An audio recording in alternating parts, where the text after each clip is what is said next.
नहीं, क्या आप सोच सकते हैं कि हत्या के पीछे उद्देश्य क्या हो सकता है? अतुल ने खिड़की की तरफ इशारा करते हुए कहा। यह खिड़की ही हत्या का कारण है? इंस्पेक्टर ने एकाएक चौंककर पूछा। खिड़की हत्या का कारण है? आपका मतलब हत्यारा इस खिड़की से अंदर आया? नहीं, हत्यारा तो दरवाजे से ही अंदर घुसा। इंस्पेक्टर ने अपनी हंसी रोकते हुए कहा। शायद आपको याद नहीं है कि दरवाजा अंदर से बंद था। मुझे याद है, थोड़ा मजाकिया अंदाज में इंस्पेक्टर बोली। तो क्या अश्विनी बाबू ने हत्या के बाद दरवाजा बंद कर दिया? जी नहीं, हत्यारे ने हत्या के बाद कमरे से आकर दरवाजा लॉक कर दिया। यह कैसे संभव है? अतुल बाबू मुस्कराकर बोले।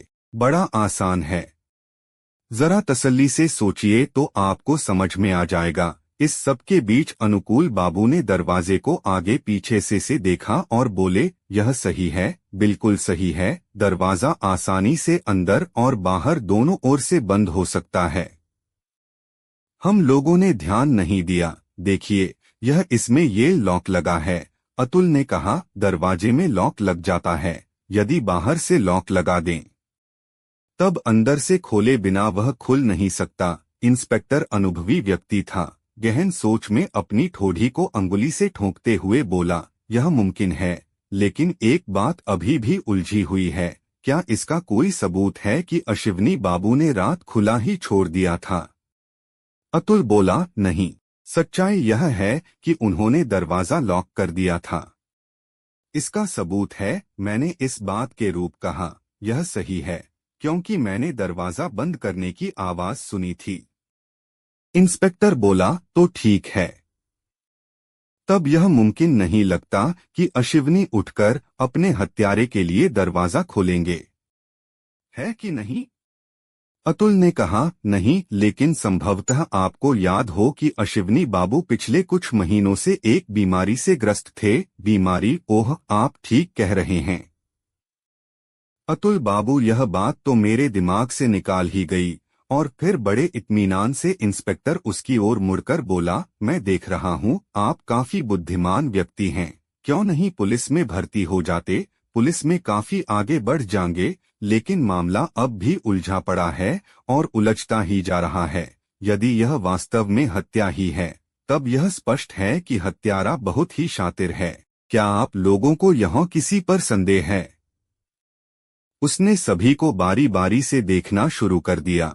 हम सभी ने अपनी गर्दन हिलाकर इनकार कर दिया। अनुकूल बाबू ने कहा, देखिए सर, आप शायद जानते होंगे, इस इलाके में आए दिन हत्या होना बड़ी बात नहीं है। अभी परसों ही एक हत्या इस घर के ठीक सामने हुई थी।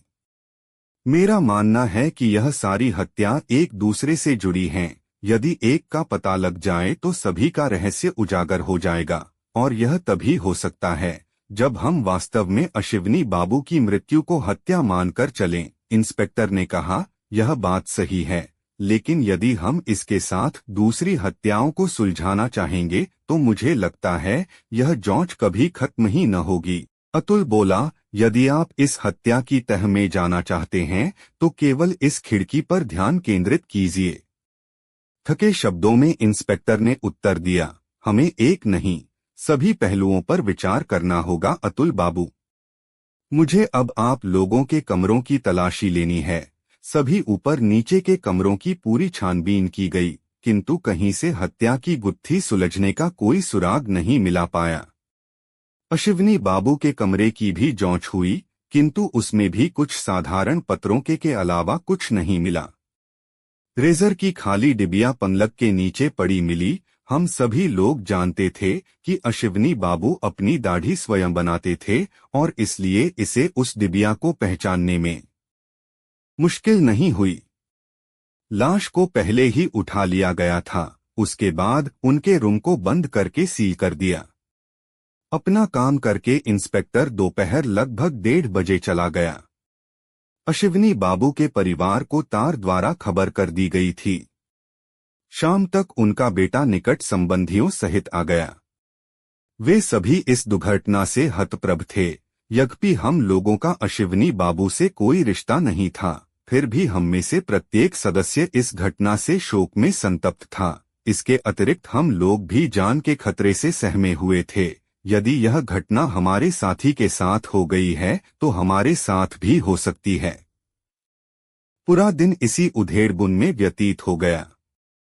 रात में सोने से पहले मैं डॉक्टर के पास गया। उनके चेहरे पर अब भी गंभीरता छाई हुई थी। पूरे दिन की घटनाओं से उनके शांत और स्थिर चेहरे पर क्लांति और चिंता की रेखा उभर आई थी। मैं उनके पास बैठ गया और बोला, मेरे ख्याल से प्रत्येक सदस्य किसी दूसरी जगह जाने के बारे में सोच रहा है। अनुकूल बाबू ने एक हारी मुस्कान के साथ कहा, इनका इसमें क्या दोष है अजित बाबू? कौन चाहेगा ऐसा जगह रहना जहां ऐसा दुर्घटना होती हो?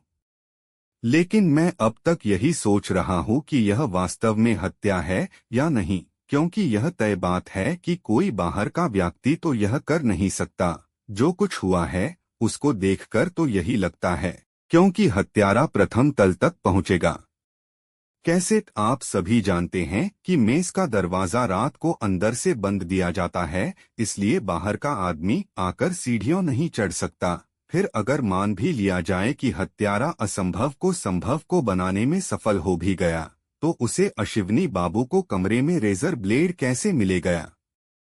क्या ऐसा नहीं लगता है कि संभावना को ज्यादा ही महत्व दिया जा रहा है?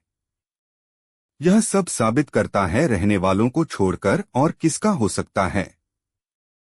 हम लोगों में से कौन हो सकता है जो अश्विनी बाबू की जान लेना चाहेगा? अलबत्ता अतुल बाबू जरूर नए हैं, जिनके बारे में हम लोग ज्यादा जानते नहीं हैं। मैं चौंक गया और मुंह से निकल गया, अतुल? अरे नहीं नहीं, यह मुमकिन नहीं। भला अतुल बाबू क्यों अश्विनी बाबू की जान लेंगे?